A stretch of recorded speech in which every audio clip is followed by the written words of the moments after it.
모스크바에서의 전승절 퍼레이드를 앞두고 우크라이나가 대공세를 예고하자 이 러시아 전역에 전혀 없던 긴장감이 고조되고 있습니다. 러시아는 즉각 국가안보회의를 열고 대응에 나섰지만 위기감 고조는 피할 수 없을 것으로 보입니다. 이와 관련해 영국의 BBC는 러시아가 지금 미친 패닉에 빠져 있다라고 보도를 했습니다. 러시아에 무슨 일이 벌어졌길래 이렇게 보도를 했을까요? 와이타임스가 추적해 봤습니다. 지금 시작합니다.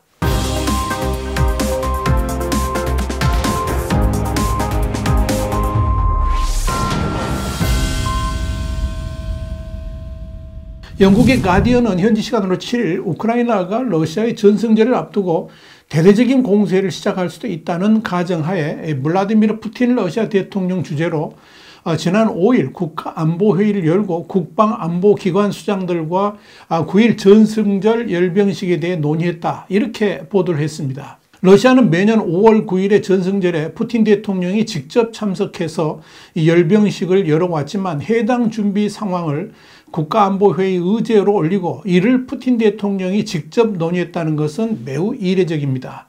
그만큼 우크라이나의 대공세 가능성을 주의 깊게 보고 있다는 의미일 것입니다.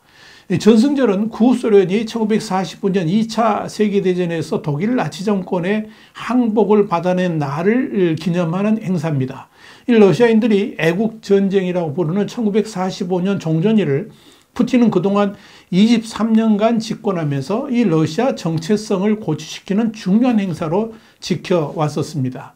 이 승전 기념 행사는 러시아 전역에서 열리지만 크렘린궁에서 열리는 기념 퍼레이드는 전통적으로 러시아의 군사력을 과시하는 행사로 여겨왔습니다. 그렇기 때문에 푸틴은 이날을 1년 중 가장 중요한 날로 여겨왔었습니다. 나치 독일을 물리친 후계자로서 자신의 이미지를 고취시키는 계기로 삼아왔기 때문에 그렇습니다.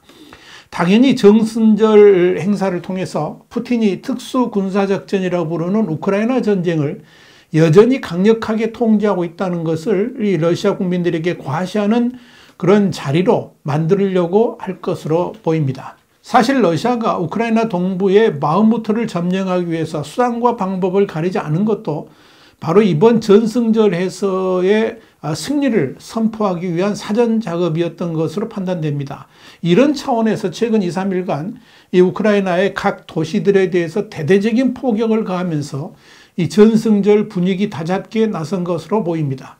이와 관련해서 가디언은 한 모스크바 시장실 관계자의 말을 빌어서 이 모스크바에 이전에 본 적 없던 긴장감이 감돌고 있다. 그러면서 그럼에도 전승절 행사는 치러야 된다. 다른 선택의 여지가 없는 상황이다. 이렇게 밝혔습니다. 이렇게 우크라이나의 대대적인 반격에 대비해서 러시아 전역이 출렁거리고 있습니다. 일단 모스크바는 시내 전역에서 드론 사용을 금지하고 또 GPS 신호를 교란하기 시작했습니다. 현재 모스크바에서는 도로 한가운데를 지나는 택시가 마치 강 위를 질주하는 듯 엉뚱하게 노출되고 있습니다. GPS를 교란했기 때문입니다. 이는 우크라이나의 드론 공격을 방해하기 위한 사전 작업인 것으로 보입니다. 또한 모스크바의 경찰들에게는 쌍안경이 배급됐습니다. 드론 관찰용입니다. 러시아 전승절에 맞춰서 러시아 내에서 우크라이나의 사보타주, 그러니까 고의 파괴 공작과 또 테러 공격 등이 발생할 수 있다는 경고가 이어지니까 러시아 각 지역들 역시 초긴장 상태에 빠졌습니다. 8일 프리마 메디아 등 러시아 지역 매체들에 따르면 이 러시아 서부의 탐보프주는 도시 중앙에 있는 레닌 광장에서 여는 전승절 행사를 관중 없이 치르기로 했습니다. 탐보프주는 또 공식 불꽃놀이 행사를 취소하고 당일 주민들이 불꽃놀이 도구를 사용하는 것도 금지시켰습니다. 당국은 행사장에 나오지 못하는 대다수 시민들을 위해서 전승절 열병식 행사를 지방정부 웹사이트라든지 지역 TV 채널 중에서 중계를 할 방침입니다. 러시아 일간 코메르산트에 따르면 이 러시아 내 14개 지역이 전승절 행사를 아예 취소한 것으로 파악됐습니다. 이들 지역 대부분은 수도 모스크바와 인접한 러시아 남부와 서남부에 위치해 있습니다. 심지어 우크라이나 접경지 정반대편에 있는 극동지역 도시들도 다양한 보안 대책을 마련했다는 것은 지금 이 우크라이나의 대반격에 대한 두려움이 얼마나 강력한지 보여줍니다.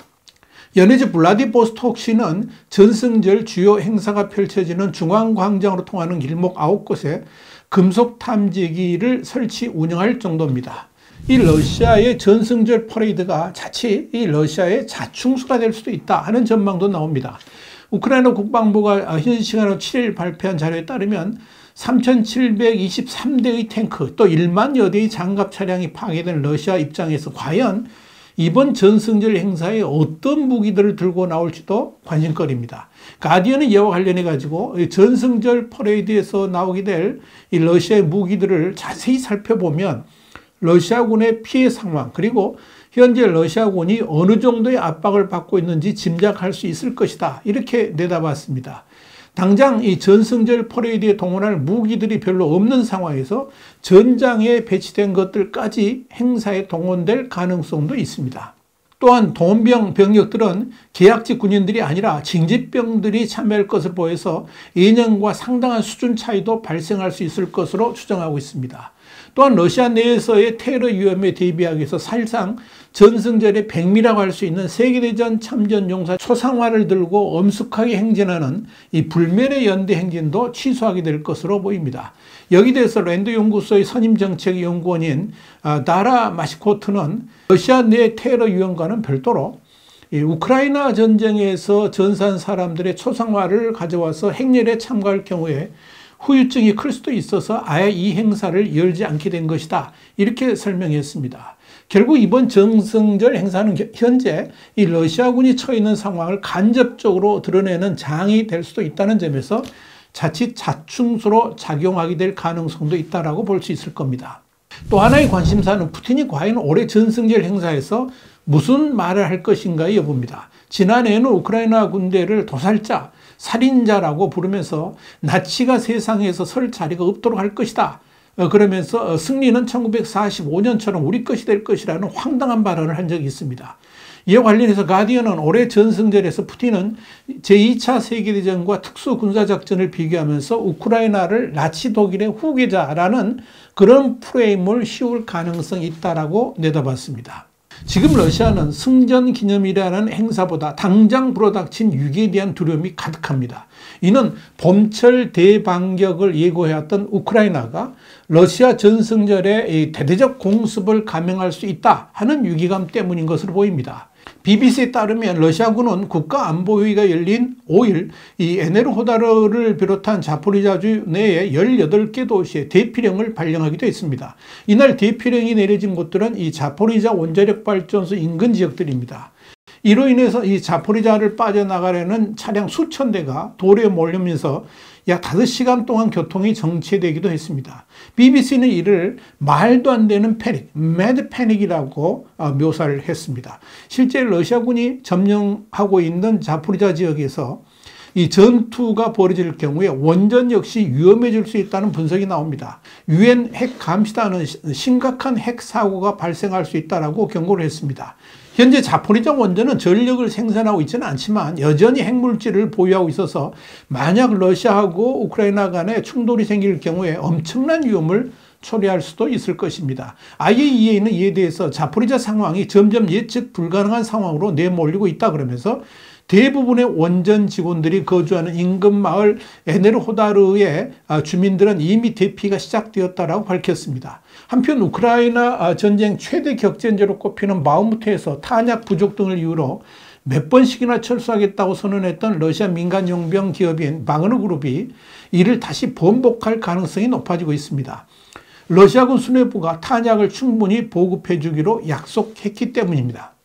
바그너 그룹 수장 에브게니 프리고진은 현지 시간으로 7일 텔레그램 채널을 통해서 우리는 추가 작전을 계속하는 데 필요한 만큼의 탄약과 무기를 약속받았다 그러면서 적의 보급로 차단 시도를 저지하는 데 필요한 모든 것이 배치될 것이라는 약속도 받았다라고 덧붙였습니다. 로이터는 이 바그너 그룹이 바흐무트에 계속 머물겠다는 신호를 보낸 것이다 이렇게 풀이했습니다.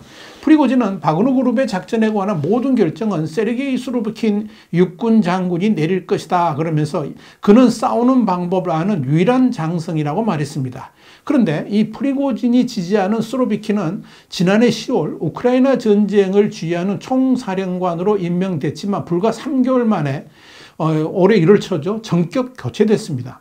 이런 프리고진의 발언은 또다시 러시아군 지도부를 흔드는 것이기 때문에 과연 군부 간 갈등이 어떻게 전개될지도 주목됩니다. 와이탄 정세 분석이었습니다. 감사합니다.